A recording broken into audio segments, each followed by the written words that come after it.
पुर्तगाल का nationality law भाई change होने जा रहा है। अब आपको 5 साल बाद पुर्तगाल का पासपोर्ट नहीं मिलेगा, अब 10 साल वेट करना पड़ेगा।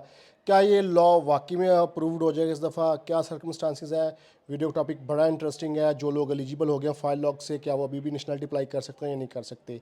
वीडियो कंटिन्यू करने से पहले सबसे रिक्वेस्ट है कि चैनल सब्सक्राइब लाजमी कर दीजिएगा। अगर आपको लीगल असिस्टेंस चाहिए, अगर आप पुर्तगाल में अपनी नेशनैलिटी अप्लाई सिटीजनशिप अप्लाई करना चाहते हैं, तो भाई आप टीम से कांटेक्ट करके ऑफिस विजिट कर सकते हैं। पुर्तगीज़ लॉयर्स बैठते हैं, तो पुर्तगीज़ लॉयर्स के थ्रू आप काम करवाते हैं तो आपके काम भी होते हैं। अच्छा, वीडियो का टॉपिक स्टार्ट करते हैं। जैसे आपको पता है कि काफ़ी अरसे से जो एंटी इमिग्रेंट्स पार्टीज़ हैं वो कोशिश कर रही थी कि लॉ को चेंज करवाया जाए, इमिग्रेंट्स को रोका जाए। बल्कि पूरे यूरोप के अंदर इमिग्रेंट्स के लिए डोर्स क्लोज, स्पेशली एशियंस के लिए डोर्स क्लोज किए जा रहे हैं। इसलिए पॉलिसी से बहुत टाइट किया जा रहा है। पिछले दिनों यूरोपियन पार्लियामेंट के अंदर काफ़ी स्ट्रिक्ट लॉज भी अप्रूव्ड हो चुके हैं इमिग्रेंट्स के खिलाफ, मोस्टली इलीगल इमिग्रेंट्स के खिलाफ। वो कह रहे हैं कि लोगों को जो है ना वो लीगल वीज़ा के ऊपर जो आते हैं उनको प्रमोट कीजिए, ना कि इलीगल इमिग्रेंट्स। और इस तरह जो आप आके जालिम अप्लाई करते हैं, मामला करते हैं, उनसे काफ़ी ज़्यादा वो जो है ना वो अब चीज़ें क्लोज़ हो रही हैं। बात करते हैं पुर्तगाल का नेशनैलिटी लॉ। पुर्तगाल का 2-3 दफ़ा नेशनैलिटी लॉ ऑलरेडी पार्लियामेंट में अप्रूव्ड हुआ, फिर प्रेसिडेंट के पास गया, प्रेसिडेंट ने फिर कॉन्स्टिट्यूशन कोर्ट में भेजा, वहाँ से डिनाई हो गया। अब जो लास्ट टाइम जो डिनाई हुआ था उसके जो पॉइंट्स उठाए गए थे वो अब दोबारा फिर से उन पॉइंट्स को बेहतर करके दोबारा फिर पार्लियामेंट में लाया गया 1 अप्रैल को, और वो पार्लियामेंट में मैक्सिमम वोटिंग के साथ वो हो गया अप्रूव। अब उसको जो है भेजा जाएगा फिर दोबारा से प्रेसिडेंट के पास। प्रेसिडेंट के पास 20 डेज़ होते हैं उसको डिसाइड करने के, उसको साइन करने के। अब सब लोगों की नज़रें टिकी हुई हैं। जो नया प्रेसिडेंट है इसने वोट ही सब बेहा पे लिया था कि हम इमिग्रेंट्स के हक में हैं, ये हैं, ब्ला ब्ला, जो भी वॉट एवर जो पोलिटिकल स्टेटमेंट्स होती हैं। और अब देखें, अब लोगों की नज़रें टिकी हुई हैं प्रेसिडेंट पे। प्रेसिडेंट उसको साइन करता है स्टेट पे, या फिर उसको दोबारा से फिर कॉन्स्टिट्यूशन कोर्ट में भेजता है।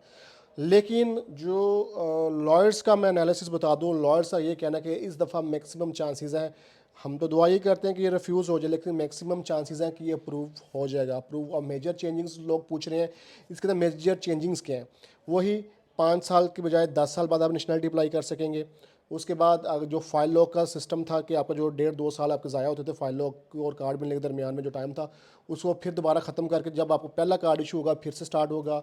बाय बर्थ जब बच्चा पैदा होता था, अगर पेरेंट्स में से किसी एक का स्टे पुर्तगाल में 1 साल है, तो बाय बर्थ बच्चा सिटीज़न ही होता था, पुर्तगीज़ पासपोर्ट मिलता। अब पेरेंट्स में से एक का 5 साल का स्टे लाजमी है, फिर ही बच्चा बाय बर्थ जो है वो अपना पासपोर्ट ले सकेगा।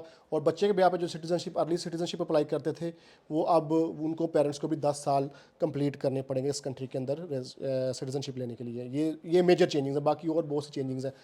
लेकिन भाई घबराने की बात नहीं है, आप इस कंट्री में स्टिल परमानेंट कार्ड ले सकते हैं। परमानेंट कार्ड भी एक वैलिड डॉक्यूमेंट होता है जिसमें आपको पक्के हो जाते हो, होता है ना पक्का बंदा, पीआर है, तो वो पीआर हो जाते हो तो आप पक्के पासपोर्ट ट्रैवल लगा। हाँ, पासपोर्ट की पावर ज़्यादा है, लेकिन फिर भी स्टिल आपके पास ऑप्शन है, आप परमानेंट कार्ड ले सकते हैं, लोगों दूसरों कार्ड ले सकते हैं, वो लेके आप दूसरी कंट्री में जाकर काम कर सकते हैं। पुर्तगाल जैसी फ्लेक्सिबिलिटी किसी कंट्री के अंदर नहीं है, ठीक है। बड़े लोग कह रहे हैं ये भूखी कंट्री है, वो ऐसा है।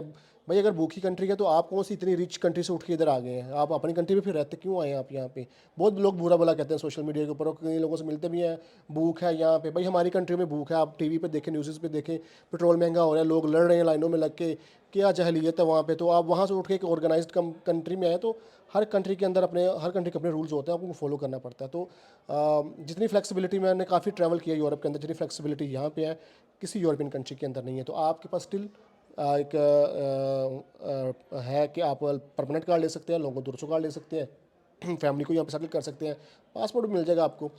यू नेवर नो कि इन फ्यूचर कि आपका जो नई स्टेबल तो गवर्नमेंट नहीं रहती समटाइम। अब पिछले 4-5 सालों में 3 दफ़ा तो उनकी गवर्नमेंट टूट गई है, दोबारा गवर्नमेंट टूट जाए, फिर नई गवर्नमेंट आए, फिर दोबारा पॉलिसी चेंज करें, इमिग्रेंट्स की ज़रूरत है, अब वीज़ाज़ लग रहे हैं। अब इस कंट्री में जब से इमिग्रेशन पॉलिसी स्टार्ट हुई है, अब वीज़ाज़ को प्रमोट करना चाहिए। अब वीज़ाज़ बहुत सीजनल वीज़ा और D1 वीज़ा, रेजिडेंट वीज़ा बहुत लगना शुरू हो गए हैं, तो लोग उस पर भी वीज़ा पे भी लीगल वे में भी आ सकते हैं। ये कंट्री वीज़ा देना शुरू हो गई है क्योंकि इनको लोग अब चाहिए, इमिग्रेंट्स चाहिए। अब बात करते हैं कि वो लोग जो फाइल लॉक से जिनका टाइम पूरा होगा, क्या वो स्टिल अभी अप्लाई कर सकते हैं? बिल्कुल आपके पास राइट है, जब तक ये लॉ गज़ट में पब्लिश नहीं होगा आपके पास स्टिल टाइम है। आप अपनी सिटीज़नशिप अप्लाई कर सकते हैं। हमने अभी जब जिस दिन थर्सडे को ये हुआ अप्रूव हुआ, उसी दिन लोगों की भगदड़ मच गई और हमने काफ़ी ज़्यादा जो सिटीज़नशिप है हमारे ऑफिस में काफ़ी लोगों की अप्लाई की गई हैं। बाय पोस्ट अप्लाई करें, बहुत से लोगों के डॉक्यूमेंट्स मिसिंग हैं। मेजर जो मिसिंग है वो है लैंग्वेज सर्टिफिकेशन।